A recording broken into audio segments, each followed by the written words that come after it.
ayúdanos. Nos encomendamos en tu nombre, Señor Jesús. Amén. Amén.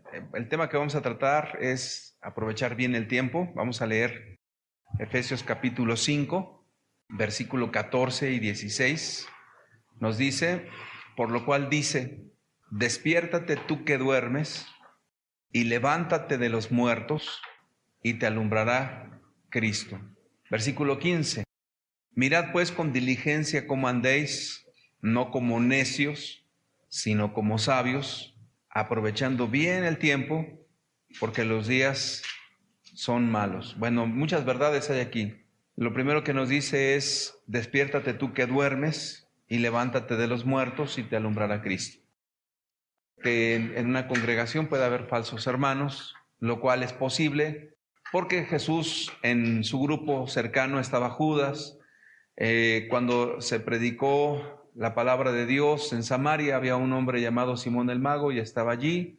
El apóstol San Pablo alertó que los peligros entre falsos hermanos. Entonces, eso es algo real en las Escrituras. Pero la cuestión es que si hay alguna persona en medio de nosotros que no fuera cristiano, el amor de Dios que hay en la gente que sí es cristiana, lleva a que la persona que no es creyente anhele esa vida espiritual. Ahora, por eso es importante que cada uno de los que estamos aquí seamos una luz para los demás. Ahora, ser una luz no significa tener conocimientos bíblicos solamente. Significa que tienes una vida que refleja a Jesús en todo lo que vives. Primeramente en el ejemplo. Es decir, en la cuestión de dar ejemplo como cristiano, en las reuniones, en no faltar a ellas, en llegar temprano, en ser responsable, en tener un corazón perdonador, en dar un buen ejemplo, en tener siempre un corazón perdonador, en reflejar siempre a Jesús. Ahora, la invitación que Dios hace por el Espíritu Santo es, por lo cual dice, despiértate tú que duermes y levántate de los muertos y te alumbrará Cristo. O sea, Dios no quiere desechar a nadie. Dios no quiere que ninguna persona se pierda. No es la voluntad de Dios que una sola persona se pierda. Para eso vino Jesús, no para que el mundo se pierda, sino para que las personas conozcan de Dios. E inclusive personas que hayan cometido pecados bastante graves, como el ejemplo de la mujer que fue descubierta en pleno acto de adulterio. Jesús no la condenó, pero no la condenó en un sentido de que estuviera de acuerdo con sus faltas, sino en un sentido de que no volviera a pecar más y que se acercara a la voluntad de Dios. Entonces, hermanos, la intención de Dios es que cada persona de los que estamos aquí vivamos para Dios. Y si hubiese alguien en una condición de no estar bien ante los ojos de Dios, la intención de Cristo es que esté bien. Y cuando una persona en una iglesia está mal, el libro de Gálatas capítulo 6, verso 1 dice, si alguno de vosotros es sorprendido en alguna falta, y la palabra sorprendido quiere decir que de repente te das cuenta que alguien anda mal, dice, vosotros que sois espirituales, restauradle con espíritu de mansedumbre. O sea, mansedumbre quiere decir que tú no vas a actuar arrebatadamente, o que lo vas a condenar, o que vas a hacer un escándalo. Mansedumbre quiere decir que tienes dominio de ti mismo y aunque tienes la facultad o el derecho de hacer un escándalo, no lo haces. Es decir, que te autocontrolas. Con ese espíritu de mansedumbre y luego te dice, considerándote a ti mismo, no sea que tú también seas tentado. Entonces, ¿cuál es la intención de Dios? La intención de Dios es la restauración. La intención de Dios es la salvación de las personas. La intención de Dios es bien para todos, nunca el mal. Entonces, la persona se pierde por su mal corazón, pero no porque tenga Dios esa voluntad. Porque Dios no puede ser tentado por el mal, dice la Biblia, ni Él tienta a nadie. Entonces Dios desea bendecirnos a todos. Si algo anda mal en tu vida, Dios no te desecha. Dios quiere que vengas a la luz para que cambies esa área que está mal. Si alguna cuestión inconveniente o alguna falta o pecado o lo que fuera hay en tu vida, el deseo de Dios es tu restauración. Dios no quiere la perdición de nadie. Entonces, partiendo de esta verdad, nos sigue diciendo, mira pues cómo andas, no como un necio, sino como un sabio. Y sabemos que el principio de la sabiduría es el temor a Dios, ¿cierto? El principio de la sabiduría es el temor a Dios. Acerquémonos a Dios. Lo más importante en una iglesia no es el pastor, con todo respeto. Lo más importante de una iglesia no es ni siquiera la convivencia entre los hermanos. Lo más importante es que tú estás con Dios y tienes un compañerismo y un acercamiento y una vivencia con Dios que te salvó, que te perdonó, que te limpió de tus pecados para que andes en vida nueva y caminando con Él y permaneciendo en Él. Entonces, eso es la vida. Y cuando tienes la vida, comienzas a interactuar con otros hermanos santamente y nos ayudamos mutuamente para poder llegar hasta el final. Entonces, no hay que andar como necio. Un necio es el que repite la misma cosa una y otra vez, la misma falta, o es alguien que no tiene cuidado en algún área de su vida. Puede ser en el área matrimonial, puede ser en la cuestión de una relación con los hijos, puede ser en el trato con otros hermanos, puede ser en cuestiones no arregladas, puede ser en faltas de perdón, puede ser en tener resentimientos por algo que te hayan hecho, verdadero o falso, porque aunque nos hayan hecho algo, no tenemos nosotros por qué tener resentimientos contra nadie, porque Dios nos llamó a perdonar. Entonces, es importante tener un corazón limpio. Sobre toda cosa guardada, guarda tu corazón porque de él mana la vida. Entonces, ya teniendo estas verdades sencillas, nos dice, aprovechando bien el tiempo, porque los días son malos. Y aquí hay una cosa importantísima. Cuando nos dice primero lo otro, que sea alguien que está mal, que se restaure, y que camines diligentemente guardando tu vida y bendiciendo a otros, te dice, aprovecha bien el tiempo. Aprovechar bien el tiempo significa dedicarlo para algo conveniente y algo que sea para bien. Por ejemplo, es un ejemplo secular. Cuando un joven aprovecha su tiempo en el estudio, en todo lo que vive, trabaja, se esfuerza, se niega cosas, se levanta de madrugada, a veces tiene que dormirse tarde por sus tareas, tiene diferentes actividades y es una vida muy disciplinada, muy difícil, la verdad, cansada en momentos, agobiante en otros, aburrida o tediosa en otros espacios, pero al final, a los 20 y tantos años, después de terminar una carrera, después de ser una persona que tenga un buen trabajo, volteará y dirá, pues todo lo que yo viví fue algo que valió la pena. ¿Por qué? Porque nada viene gratuitamente en el sentido de la vida. La salvación es gratuita, pero lo que obtenemos en la vida requiere un esfuerzo. ¿O no es así? Entonces, una persona que el tiempo que tiene lo desaprovecha, supongamos que no estudia y en lugar de ir a clases se va de pinta y en lugar de aprovechar esos tiempos de juventud comienza a andar en los noviazgos, comienza a andar en las fiestas, comienza a andar en los vicios, comienza a andar haciendo cosas indebidas y comienza a desgastar todo ese tesoro tan valioso de su vida.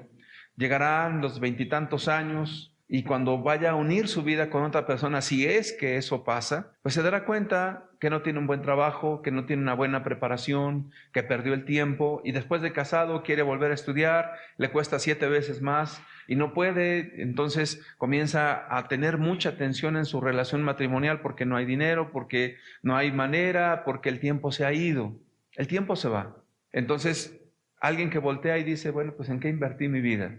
Bueno, una persona que invierte correctamente su tiempo, al final dirá, aproveché estos espacios y tengo el fruto de eso.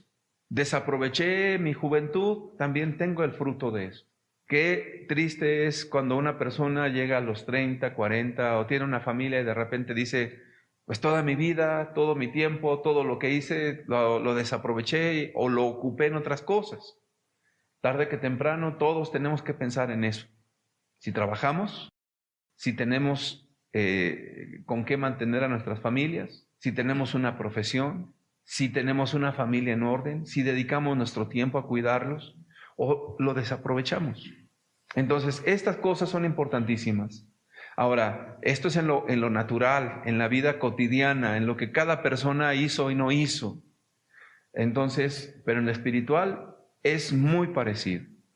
Por ejemplo, si yo veo que mi matrimonio anda medio volando bajo, pues yo debo de aprovechar mi tiempo para restaurar mi matrimonio, dedicar tiempo a eso.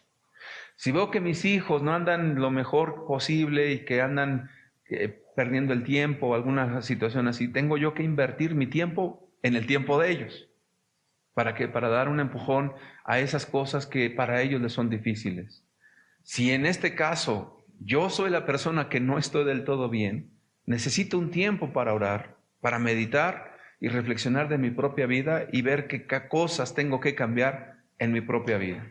Eso es aprovechar el tiempo, hermanos, porque pudiéramos malinterpretar este pasaje diciendo, no, pues es que hay que aprovechar el tiempo evangelizando. Eso es muy bueno, pero aprovechar el tiempo no necesariamente es evangelizar solamente.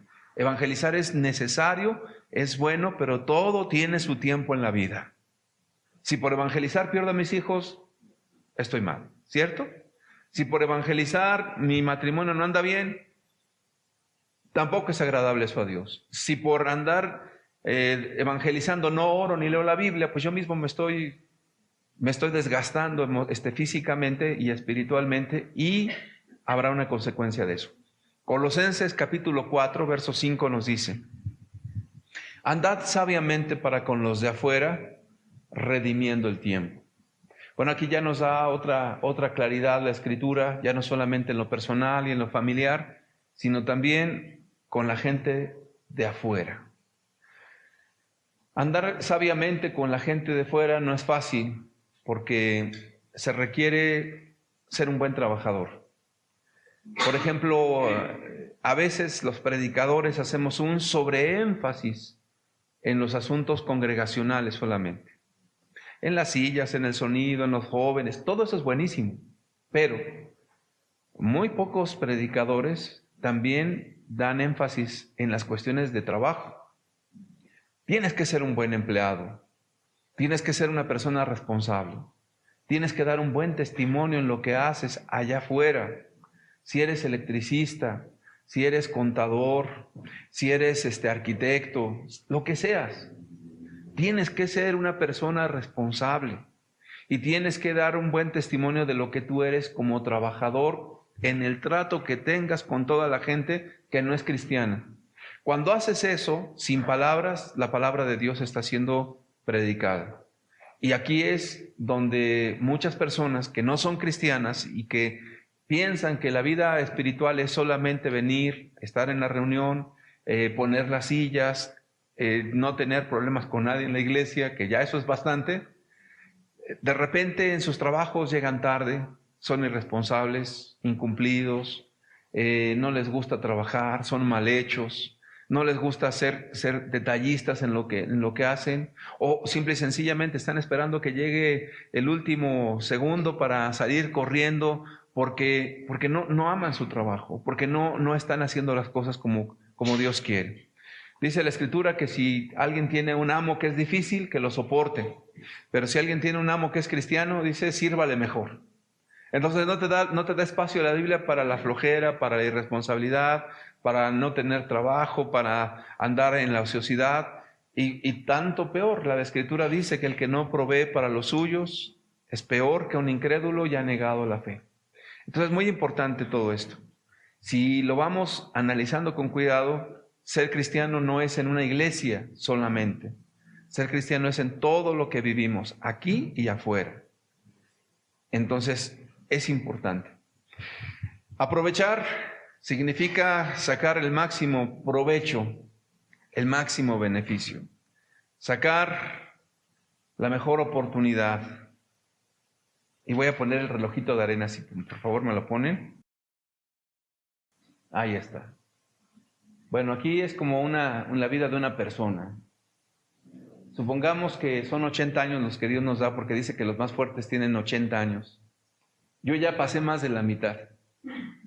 Entonces, si yo veo mi reloj, ya me queda poquito. Entonces, lo que queda en la parte de arriba es el futuro, es lo que nos queda por vivir.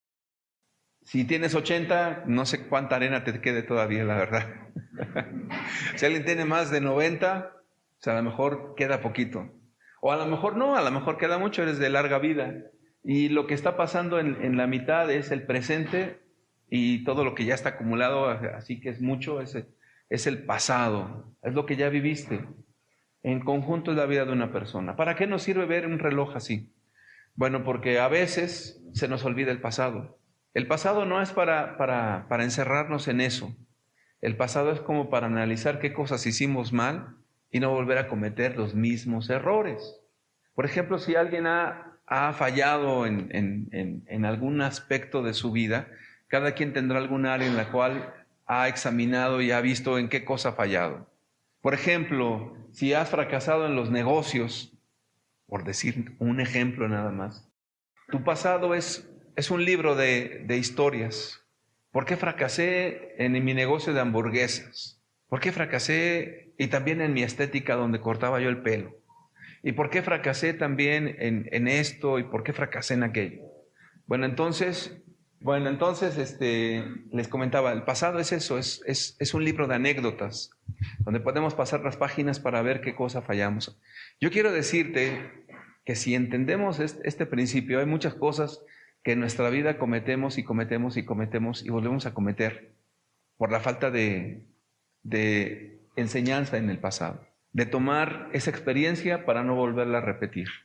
Ahora, un problema del pasado es que mucha gente vive solamente en el pasado.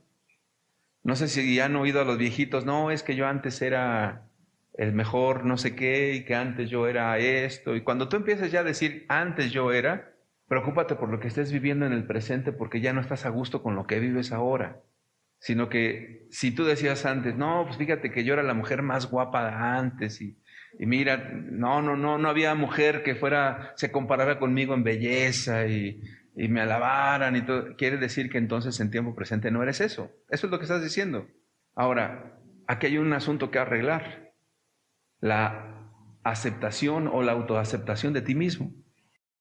Porque entonces comenzarás a frustrarte porque el tiempo no perdona a nadie. El tiempo va pasando para todos. Y si en ese sentido yo me quedo en el pasado de que yo era esto y que yo era Miss Universo y que no sé qué, bueno, quiere decir que ahorita no estás a gusto con lo que eres y que estás viviendo en lo que eras antes y eso ya fue, ya pasó. Entonces, aquí hay un momento para la reflexión. ¿Quién soy? No, ya no soy Miss Universo. Bueno, entonces, ¿quién soy? No, pues una señora de 60, 70, 80 años y que tengo que vivir acorde a esa edad. Y que no puedo decir que los tiempos pasados son mejores que los de ahora. ¿Si han leído la Escritura cuando dice no digas que el tiempo pasado fue mejor que el de ahora? Lo único que está diciendo es vive este momento y sé feliz en este momento y agrada a Dios en este momento. Lo que ya uno pasó, la juventud que uno tuvo, los logros pasados, pues solamente nos sirven como experiencia, pero no nos sirven porque eso ya no existe. De hecho, muchas personas que están viviendo el pasado están llenos de traumas. Imagínate una persona que fue abusada sexualmente en la infancia. Le sigue afectando, sigue con sudoraciones, con pesadillas, con cosas muy desagradables y que si ve no sé qué cosa se siente mal porque el trauma que trae, la palabra trauma es herida. Vamos a ponerle mejor la herida, es algo más entendible. La herida que trae todavía la sigue pasando ahí. Y el asunto es que esa herida ya fue hace 30 años. Entonces el pasado sigue doliendo y sigue afectando. Entonces el pasado ya fue, eso ya no volverá a ocurrir jamás. ¿Qué podemos hacer con ese pasado? Estudiar solamente para ver en qué cosas hemos incurrido para hacer los cambios necesarios para no volver a cometer los mismos fracasos. Otra área del pasado puede ser que las caídas que tú tenías en tu vida espiritual eran los resentimientos, que eres muy sensible emocionalmente y que te afecta el que no te saluden o que te afecta el que alguien no te ame o que te sientas excluido o excluida de la iglesia o que sientas que no te amen como tú te mereces. Esa es un área flaca y esa es un área donde necesariamente tú tienes que analizar porque todo el tiempo que tú llevas caminando en Dios te puede dar un mapa muy claro de lo que tú fuiste. Y si recurrentemente eras bien amargada y esa era tu tentación y en eso caías, ¿dónde tienes que cuidarte? En esa área. Entonces para eso sirve el pasado. Vamos a suponer que eres una persona con tendencias a la depresión. Ahora, tristezas todos tenemos. Las emociones son parte de nuestra vida. Pero entonces imagínate que dices que eres una persona con tendencia a la depresión. Y de continuo, cualquier cosita que te pasa en la vida te desanima y dices, no, ya no quiero ser cristiano. ya no puedo, ya es muy difícil, ya no voy a seguir. No, es que esta situación está muy mal. Yo veo que todo es terrible y yo no puedo más. Y comienzas como el avión y hasta que vas y te estrellas. De repente Dios vuelve a hacer un milagro y te vuelves a levantar. Entonces, ¿para qué te sirve ese pasado? Para ver en ese libro en qué cosas has fallado para poder corregir lo que está mal en tu vida. No sé si te has dado cuenta que en muchas familias muchas historias se repiten y se repiten y se repiten y se repiten y se repiten. ¿Por qué se repiten? Alguien dice por ahí, es que es la maldición que va siguiendo a esa familia. No, no es la maldición, es la falta de reflexión. Porque si alguien de repente dice, mi padre fue alcohólico, pues voy a tener una influencia para ser alcohólico. Y si yo soy alcohólico, mi hijo va a tener una influencia para ser alcohólico. ¿Pero es una maldición o es algo que se puede evitar? Es algo que se puede perfectamente evitar cuando haces un análisis. Bueno, ¿y por qué mi abuelo era alcohólico? ¿Qué lo llevó al alcoholismo? No, pues que lo dejó una mujer, un desamor. Y de ahí, pues fíjate que lo dejó la señora y se vino abajo el pobre hombre. Bueno, entonces quiere decir que eso es una idolatría. Porque si cuando te deja una persona, entonces sientes que te vas a morir y ya no, pues entonces tienes un problema en tu corazón. Porque la Biblia nos dice que en Cristo estamos completos. Ahora, si te dejara alguien, pues todos sentimos feo, por supuesto. Pero no quiere decir que eso va a destruir nuestra vida. ¿Cuándo destruye una vida el que se aleja una pareja de ti? Cuando tú pones tu experiencia, tu vida, tus expectativas en esa pareja, y si no está esa pareja ya te moriste. Qué triste, ¿no? Bueno, entonces para eso nos sirve el pasado, para que nuestro presente no repita el pasado, y entonces lo que nos queda de vida, hacer las cosas correctas, hacer las cosas convenientes. Ahora, en este análisis de la vida, una persona calculó los 70 años de una persona y dicen que en el sueño invierten 23 años, en el trabajo 16, en ver la televisión 8 años, lo cual es mucho, incluyendo los mundiales, las comidas 6 años, los viajes, la diversión. Y bueno, pues ahí en el análisis te das cuenta que en las cuestiones espirituales es el 0.7%. ¿Qué ocupa más la vida de una persona? En el sueño, ¿verdad? En dormir, y a veces se va el sueño. Y a veces te estás tomando tu tecito de 7 flores y de 7 azares porque ya el sueño se te va. Bueno, eso es en lo que más se invierte en la vida. Pero en las cuestiones de familia y de todo esto, pues es algo tan importante. Ahora, todos tenemos el mismo tiempo. Ni al pastor de esta iglesia Dios le ha dado más tiempo, ni a la oveja recién nacida le ha dado menos tiempo. Tiene el mismo tiempo el uno y tiene el mismo tiempo el otro. ¿Cuál va a ser la diferencia? En cómo inviertes ese tiempo. Esa es la grande diferencia. Si tú buscaras a una persona que está en la calle, que está en las drogas, que no tiene una perspectiva de familia, y le hicieras un pequeño análisis, un cuestionario muy sencillo. ¿En qué has invertido el tiempo? Porque es el mismo tiempo que tú tienes y es el mismo tiempo que tiene él. No sé si estemos de acuerdo en eso. Pudiera ser que algunos tengan dinero porque les heredó su tatarabuela y tengan ya dinero. Esos son recursos. Pero el tiempo lo tenemos medido exactamente todos de la misma manera. Algunos tendrán más oportunidades, otros menos oportunidades. Otros tendrán padres, otros no los tendrán. Otros tendrán dinero, otros no lo tendrán. Unos estarán en un lugar donde está muy bonito, otros vivirán en una zona muy pobre. Eso cambia. Pero el tiempo para todos es exactamente lo mismo.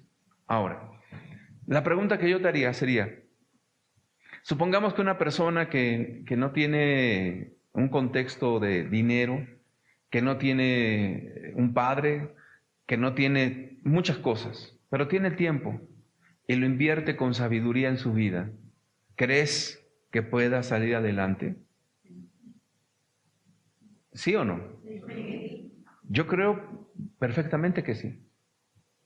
Y lo demuestra la experiencia de mucha gente en los pueblos, en las rancherías, que con solamente la fuerza productiva y con su tiempo invertido correctamente han salido y han progresado.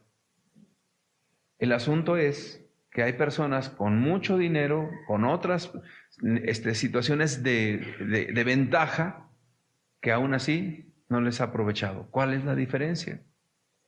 La diferencia es cómo van a usar ese recurso que tienen. No es lo que tengas o no tengas. Porque cuando alguien comienza a autoengañarse, no, es que a mí mis padres no me dieron la oportunidad de estudiar. No te importa, no te preocupes. Hay gente que no estudió ni la primaria y se volvió multimillonario. No, es que yo no tuve padre. Pues hubo muchos huérfanos y han salido adelante. No, es que yo no tuve, no. Todo eso de que yo no tuve, de que me faltó, esos son pretextos.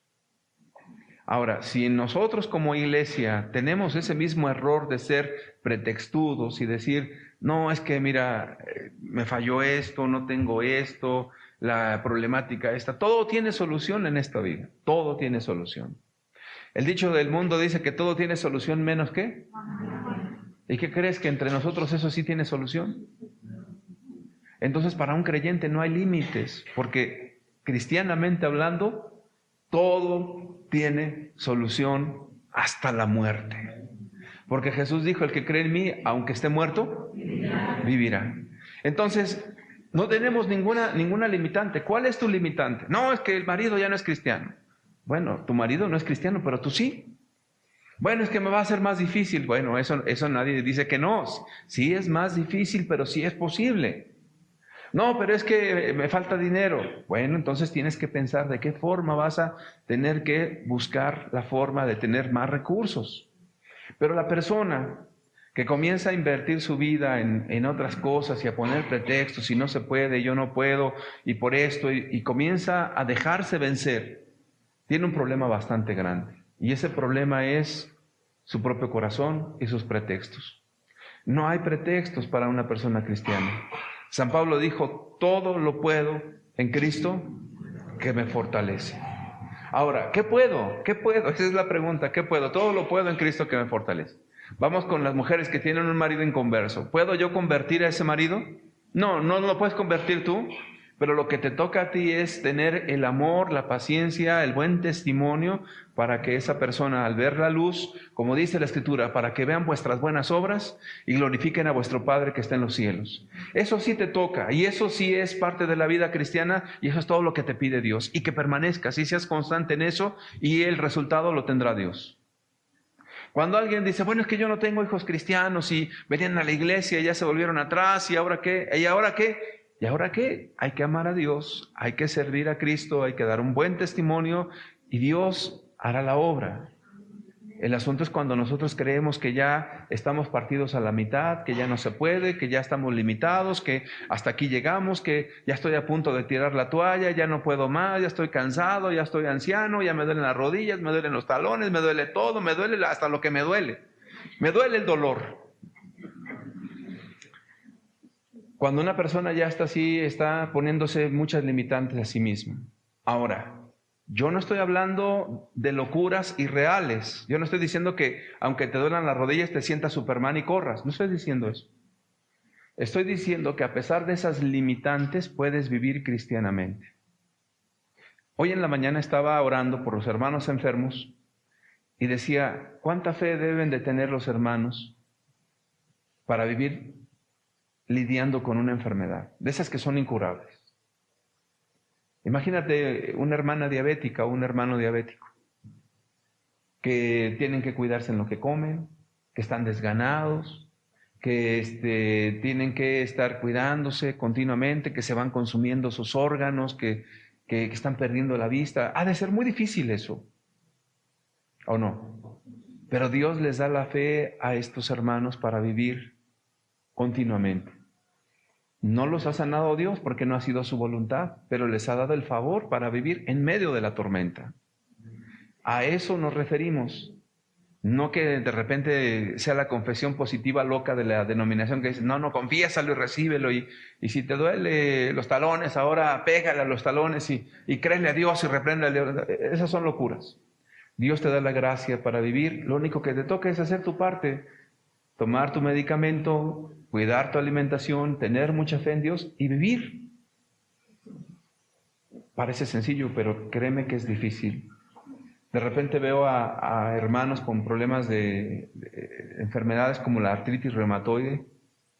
Yo veo a una hermana, por ejemplo, que está postrada en su cama y que no puede salir. Pero no puede salir porque su cuerpo no le da. ¿Qué hace la hermana? A través de una pantalla está en la reunión y es bendecida. Y Dios le ha dado la fe para vivir y seguir adelante y ha estado en el hospital innumerables veces. Está con que ya se muere y se muere y se muere y se muere y se muere, pero no se muere. ¿Y por qué no se muere? Pues porque Dios no quiere. Tiene un plan y un propósito para ella y con mucha fidelidad y paciencia está llevando esa carga que es difícil. Entonces, para ser cristiano no podemos poner pretextos. Ni el cansancio, ni la enfermedad, ni que falta el marido porque soy sola, o que el hijo ya no es cristiano, o que la hija ya no, o que todos se perdieron. No, eso no limita a nadie. Sí nos pone en cuestiones difíciles porque no podemos negar la realidad. Pero lo que sí podemos decir con toda claridad es lo siguiente. La gracia de Dios es suficiente para sostenernos hasta el final. Y ahí es donde necesitamos nosotros aplicar nuestra vida, nuestro tiempo para entender estas cosas y seguir para adelante con mucha fe. ¿En qué se invierte la vida? Pues en los jóvenes, el pecado, en la pereza, en las siestas, noviazgo, fornicación, borracheras, indisciplina, irresponsabilidad, en la rebeldía. Luego tienen hijos y no son deseados.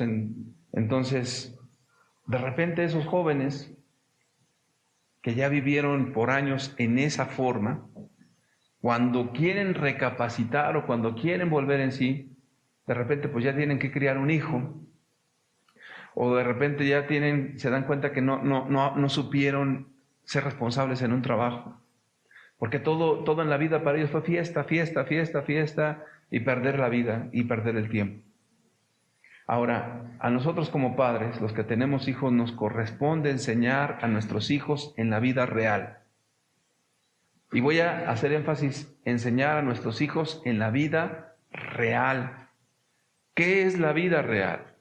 La vida real, hermanos, no es aquí en estas 4 paredes, poner sillas, poner un sonido, estar en un grupo de jóvenes, escuchar verdades espirituales. Todo eso es parte de la vida, pero no es solamente la vida. La vida es allá afuera donde tenemos que enfrentar las situaciones difíciles. O en los trabajos hay gente muy linda, no sé qué piensan ustedes. En los trabajos todos están bien sonrientes, en las combis todo el mundo es bien amable y bien sonriente y pásele y yo me paro para que usted se siente, vaya descansado. Los ladrones te dicen, oiga, deme su teléfono, amablemente se lo pido, mire, tenga, muchas gracias, que Dios lo bendiga. Bueno, a veces como cristianos pensamos que eso ocurre y a veces creemos que todo es una cuestión donde es un mundo donde no pasa absolutamente nada. Pero de repente resulta que un hijo comienza a experimentar un asalto con mano armada, donde hay violencia, donde comienza a haber los golpes y donde empieza a una persona a despojar a los demás con pistola en mano y a golpear y a amenazar y a amedrentar. Y un hijo que nunca ha enfrentado eso puede ser traumático. Sin embargo, parte de nuestro trabajo como padres es enseñarles que la vida así es y que a pesar de que te roben el teléfono, la vida es más que un teléfono, vale más que eso. Y que aún trabajando honradamente puedes seguir adelante a pesar de que te quitaron algunas cosas y seguir. O de repente alguno de nuestros hijos comenzará a vivir algún acoso de algún tipo, acoso sexual o alguna situación bastante mala, y ese es el mundo real, esa es la vida real. No hay otra vida. Y bueno, cada uno de los que estamos aquí presentes, si miramos hacia atrás, ¿cuántas cosas experimentamos? Muchas buenas, gracias a Dios, pero muchas malas. Gente violenta, gente amargada, gente que no te quiere, personas que te hacen la vida imposible, vecinos que te levantan chismes, gente en el trabajo que está peleando el mismo puesto que tú y la cosa se pone mal. Y de repente que allí en el trabajo el jefe anda con la secretaria y se vuelve un verdadero cochinero ahí y tienes que estar metido en una situación compleja. O que de repente estás en una situación de enfermedad y como quiera tienes que seguir porque tienes deudas y tienes esto y tienes lo otro. Y esa es la vida real.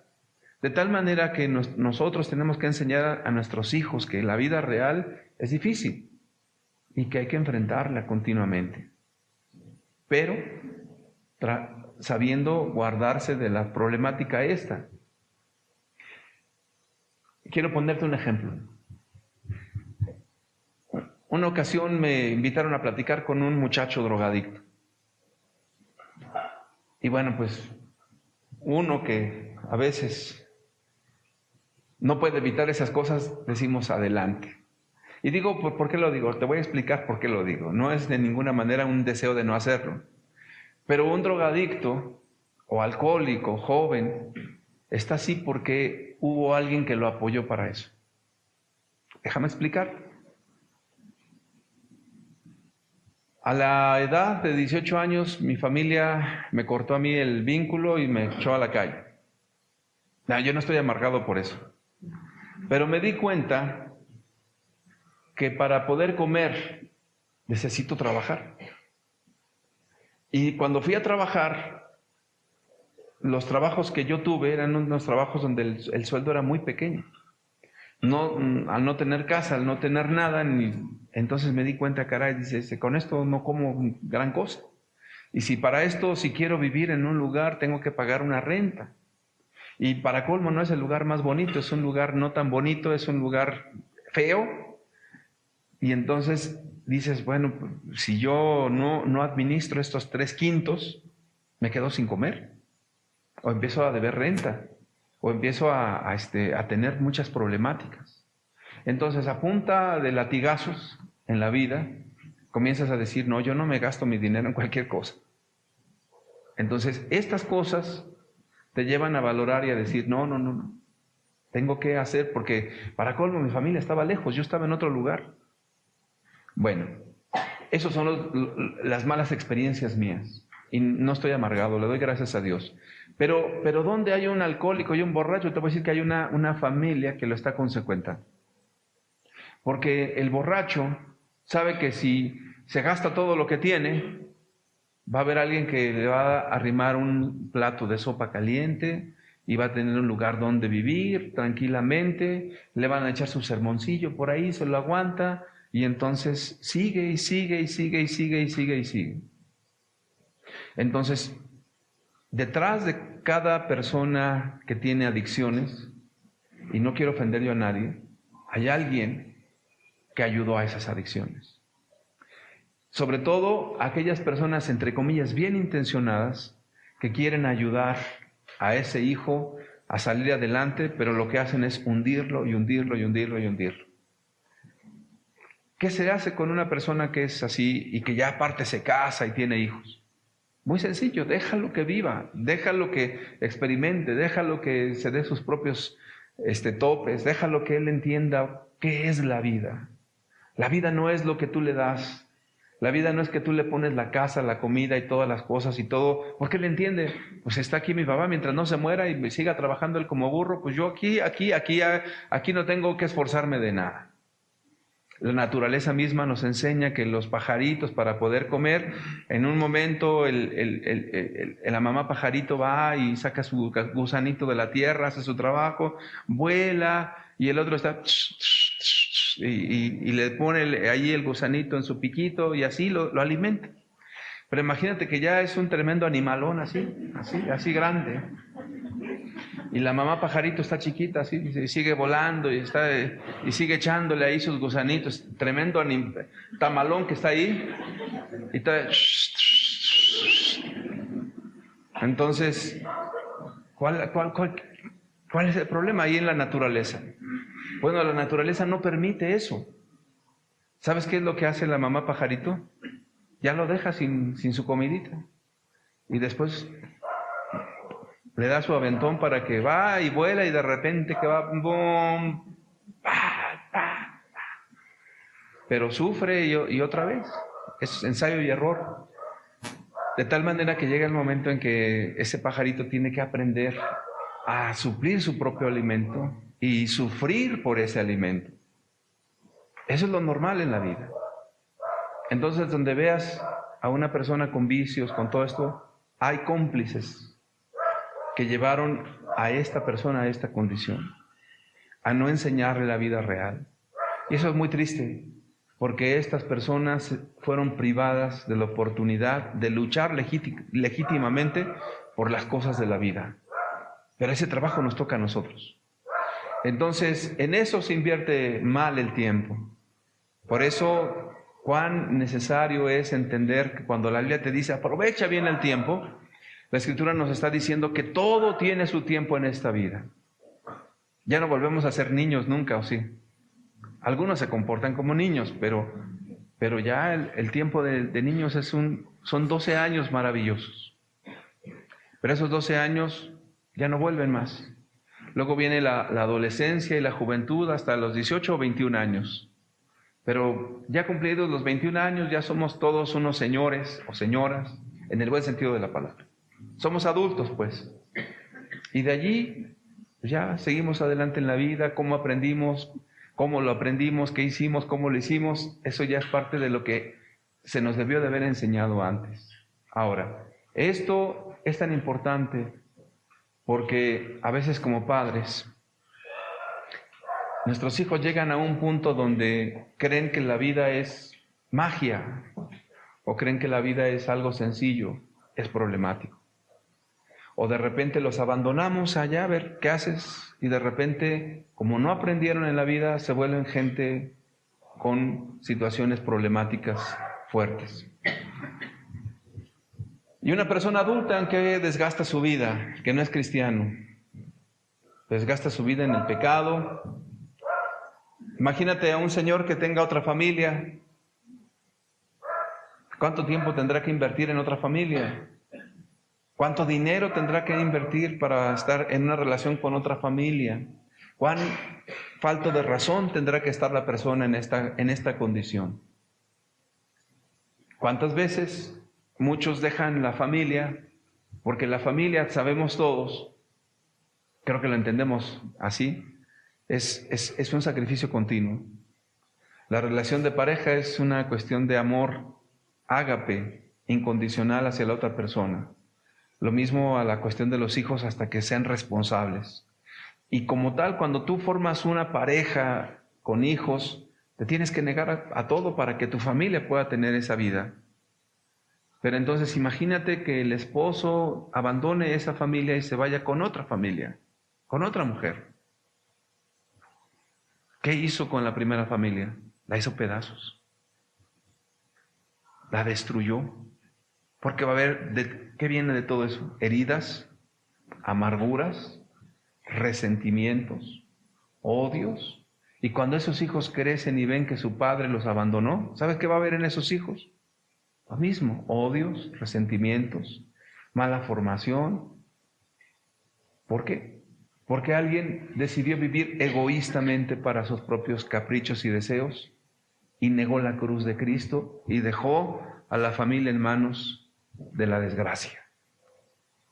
Qué triste estas historias, porque andar con otra persona creo que ha de ser una inversión de tiempo muy fuerte, ¿o no es así? Ya no es el tiempo solamente, ¿cuánto dinero se tendrá que invertir en eso? Oye, un hombre que ande quedando bien con una mujer, ¿te imaginas cuánto dinero le tiene que dar e invertir? A no ser que sea una persona millonaria, pueda tener, pero aún así es una tragedia, sinceramente. Es una verdadera tragedia. ¿En qué más? También se invierte la vida en las cuestiones del dinero, de tener cosas, de acumular muchos bienes. Ahora, déjenme aclarar un poquito este tema. Yo no veo que esté mal que se trabaje y se ahorre y te compres un carrito si puedes, una casa si puedes, está bien, pero no a precio de tu familia. O sea, no a precio de descuidar a tu esposa y a tus hijos. Cuando ya empiezas a descuidar a tu esposa y a tus hijos, ya hay un foco rojo. La Escritura nos dice que raíz de todos los males es el amor al dinero. San Pablo dijo algo mucho más sencillo y lo redujo a cosas muy básicas. Con abrigo y sustento, estemos contentos. Porque los que quieren más de esto, dice, acarrean lazo y condenación para sí mismos. Raíz de todos los males es el amor al dinero. Entonces, aquí hay como que una rosa, y digo una rosa porque la rosa te puedes espinar si no la agarras correctamente. Entonces, esto es peligroso. Ahora, yo no digo que esto esté mal, por eso es una cuestión de dos mensajes, y no son contradictorios, sino complementarios. Qué bueno que tengas, qué bueno que ahorres, qué bueno, pero si por esto vas a descuidar tu vida espiritual, eso es un peligro y bastante fuerte. No, el joven rico se fue porque dice que Jesús le dijo, reparte todo lo que tienes, dale a los pobres y luego vienes y me sigues. Dios estaba probando su corazón. Si entonces la vida espiritual, por esto, yo ya la descuidé, no vengo los domingos, no vengo a las reuniones de entre semana porque trabajo mucho, pues tú ya cambiaste a Dios, tu Dios es el dinero.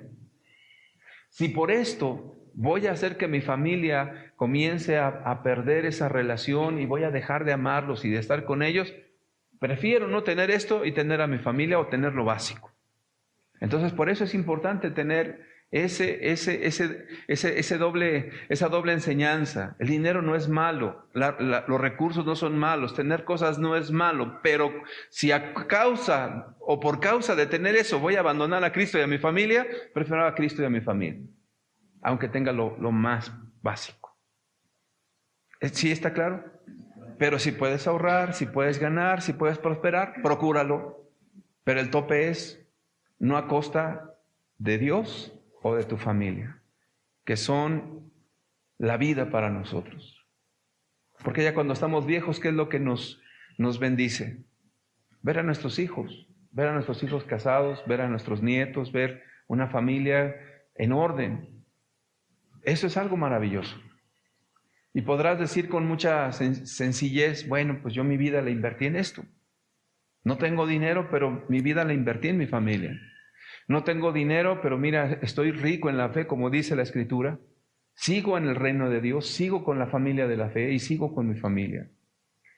Lo cual es un camino difícil, de negación, de cruz, pero con mucha bendición.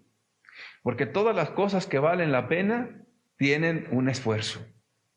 Todo lo que se quiere en este mundo tiene un esfuerzo y las cosas buenas valen mucho.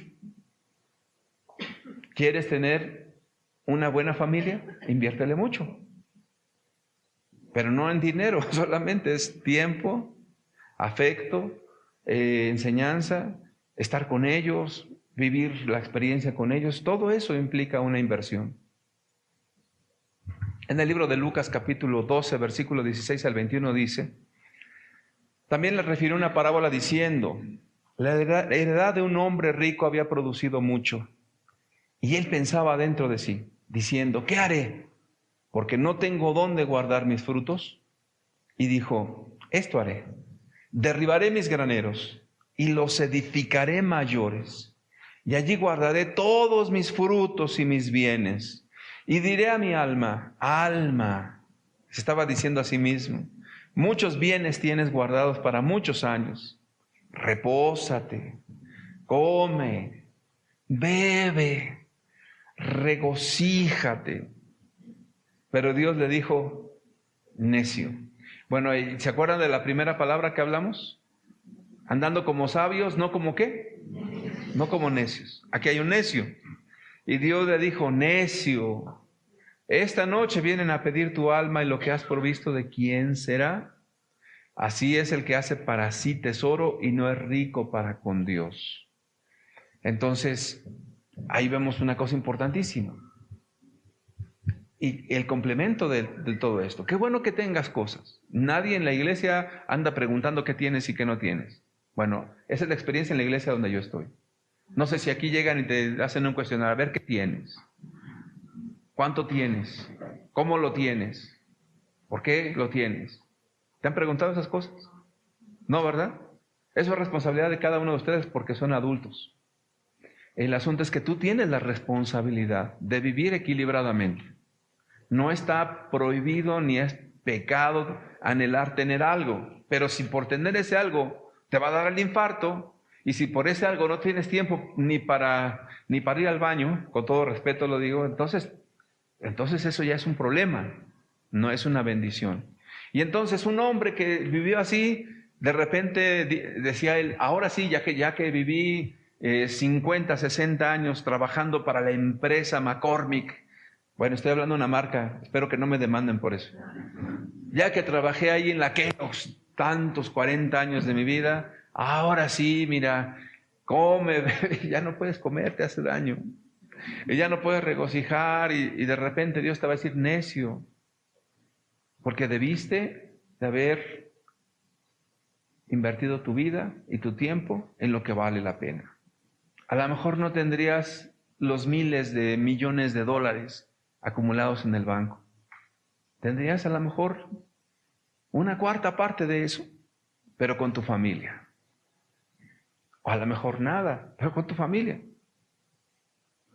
Pero cuán importante es entender ese equilibrio. El que no lo entienda se puede perder con facilidad. Porque dice la Escritura, el cual codiciando a algunos refiriéndose al dinero, se apartaron ¿de qué? De la fe. Y fueron traspasados ¿de qué? De algunos cuantitos dolores. Dice, de muchos dolores. Bueno, trabajemos lo que podamos para vivir, pero no vivamos para trabajar. Son dos cosas diferentes. ¿En qué más invierte la vida? En los placeres. Yo no sé por qué todos los placeres excesivos son malos.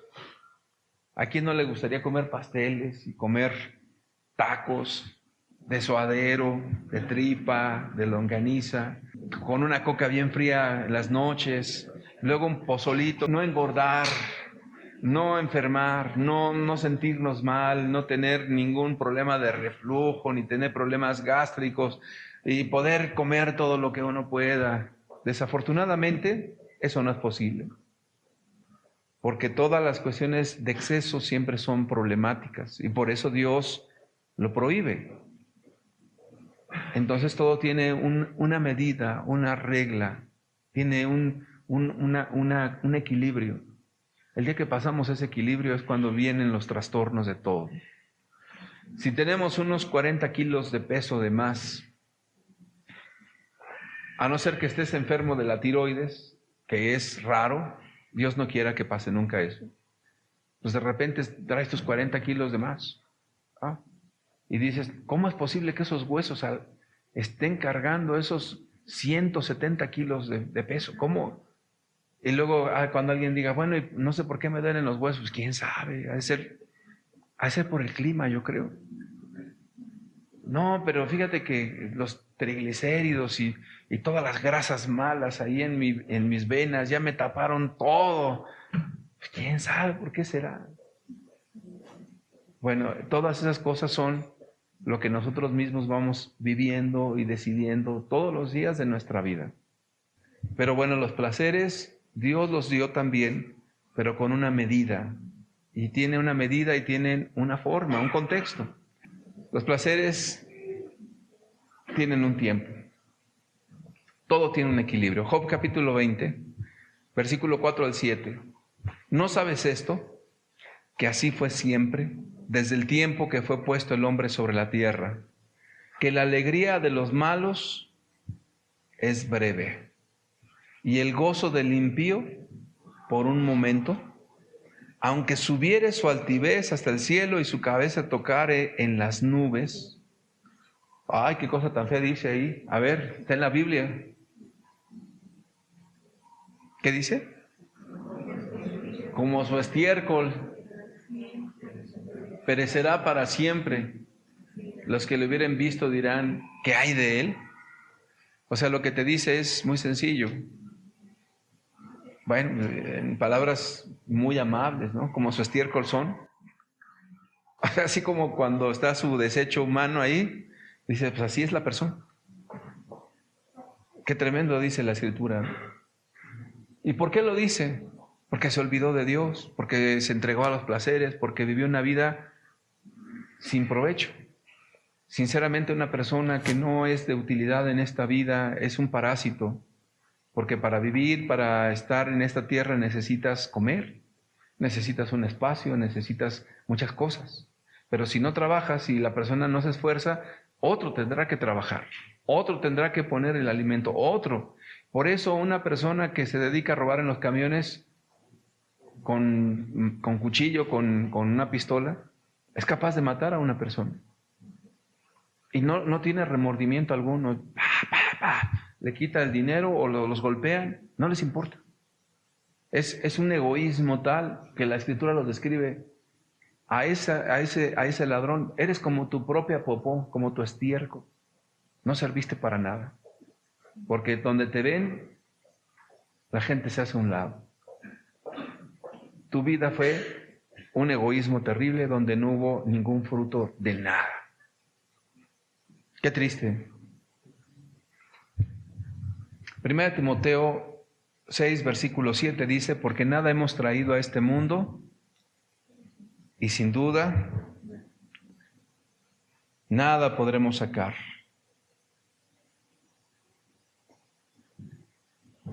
Eso es bien seguro, nada nos vamos a poder llevar.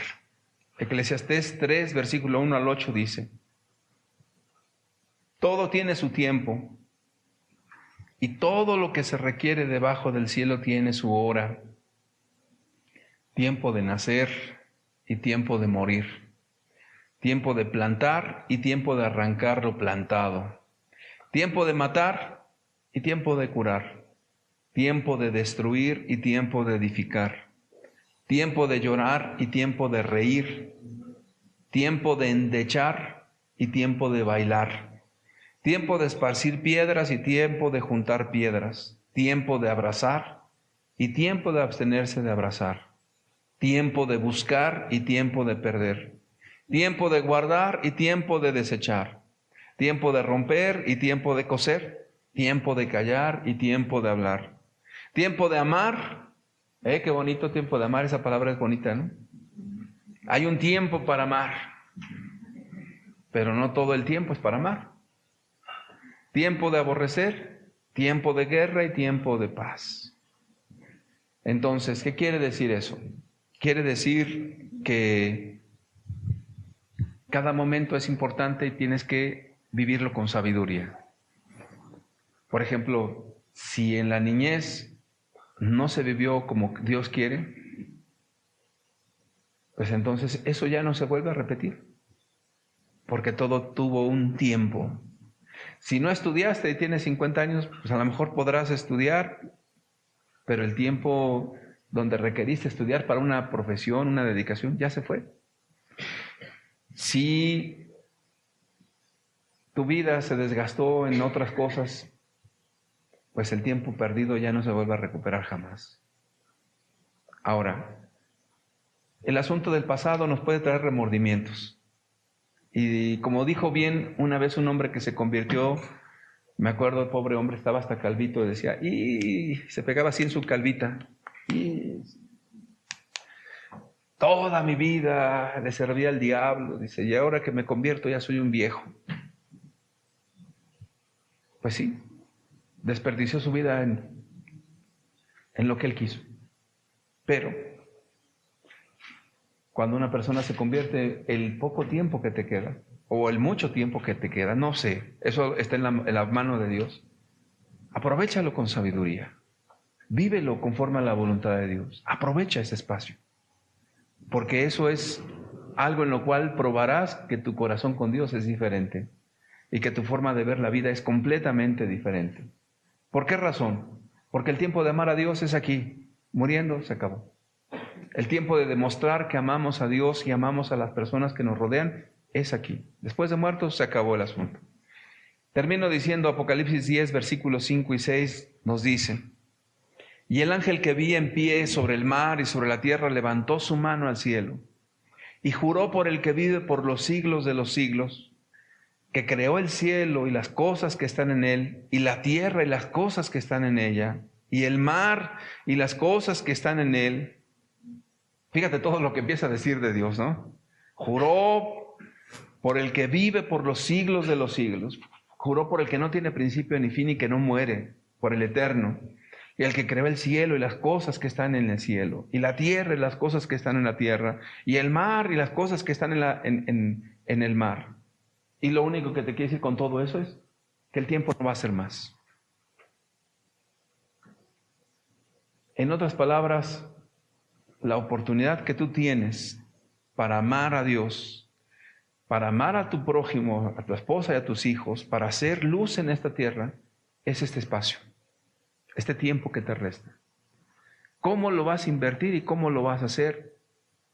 Eso ya es una cuestión en la intimidad con Dios, en la caminata con Dios, con nuestro Señor.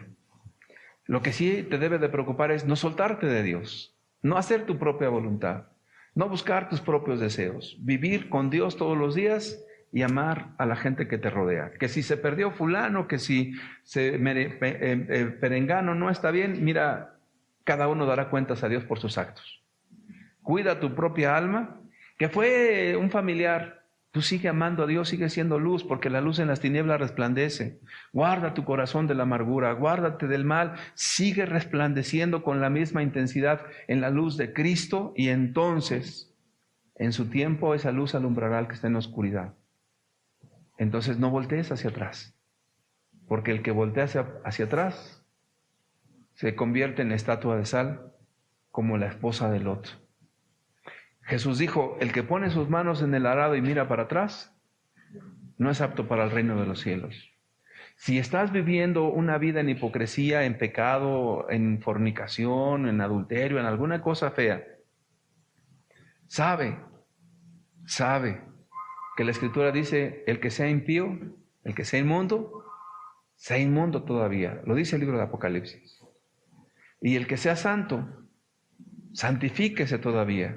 Pero te lo digo no en un sentido de condenación, te lo dice en un sentido de: hay tiempo de arreglar cosas, hay tiempo de cambiar, pero no digas mañana, porque en el mañana nadie sabe qué viene. ¿Qué quiero decir con eso? Que la vida cambia y que la vida es incierta. El único que permanece por todos los siglos es Dios. Amén. Bueno, bien haremos en no soltarnos de la mano de Cristo y decirte que guardes tu corazón. Estamos viviendo los tiempos finales, que te guardes de las amarguras, que te guardes de los resentimientos, que te guardes de todas las cosas que en tu mente pueda el diablo venir, que ames a Jesús con todas tus fuerzas y aproveches el tiempo que Dios te permite. ¿Por qué? El tiempo es corto. Y la Escritura nos dice en Apocalipsis: y el tiempo no será más. ¿Tienes alguna preocupación por alguien? Tienes la oración, tienes la Escritura y tienes tu buen testimonio para con esa persona. Alguien cayó, ora por la persona, no dejes de intercesión, dale buen testimonio, sigue luchando por esa alma.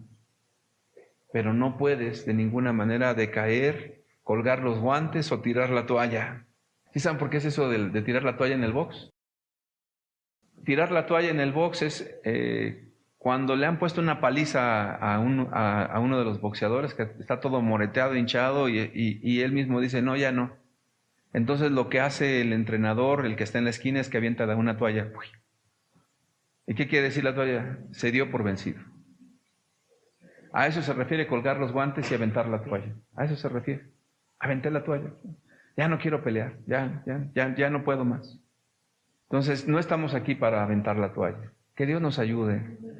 Todos estamos pasando por aflicciones, todos tenemos problemas, todos tenemos cansancios, todos tenemos ya una vida que nos pesa, un medio siglo que nos carga aquí como una piedra, todos tenemos muchas cosas. Pero es un camino que todos tenemos que andar. Que Dios nos ayude. Vamos a cerrar nuestros ojos, por favor.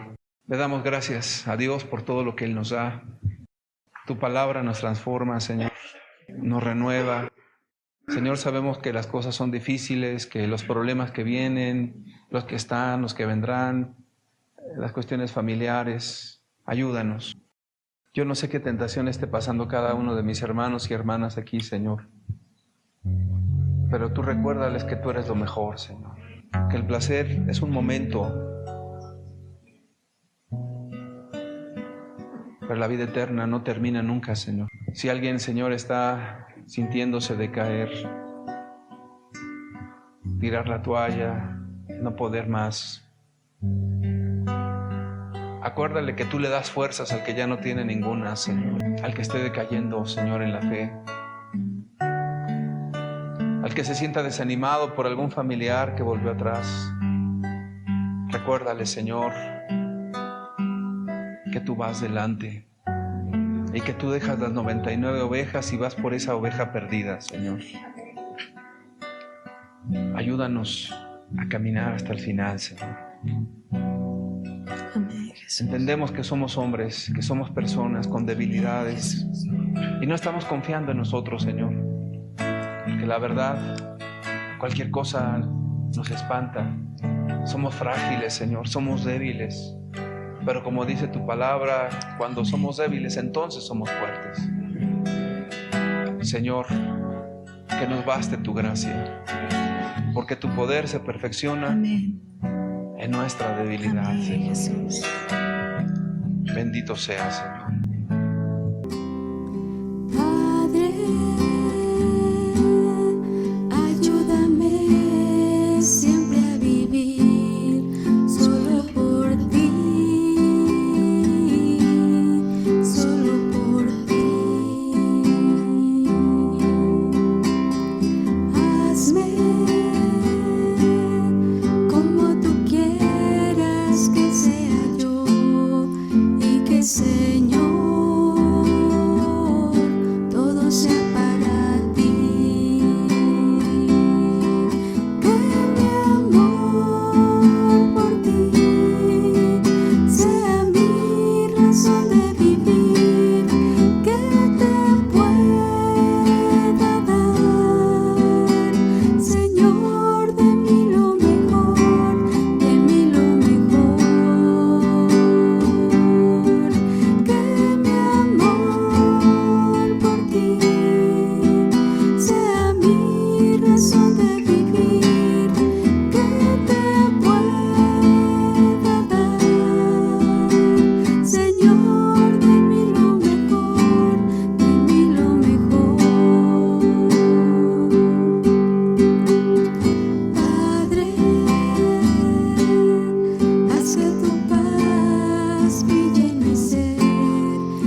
dice tu santa palabra, Señor, que tú guardarás en perfecta paz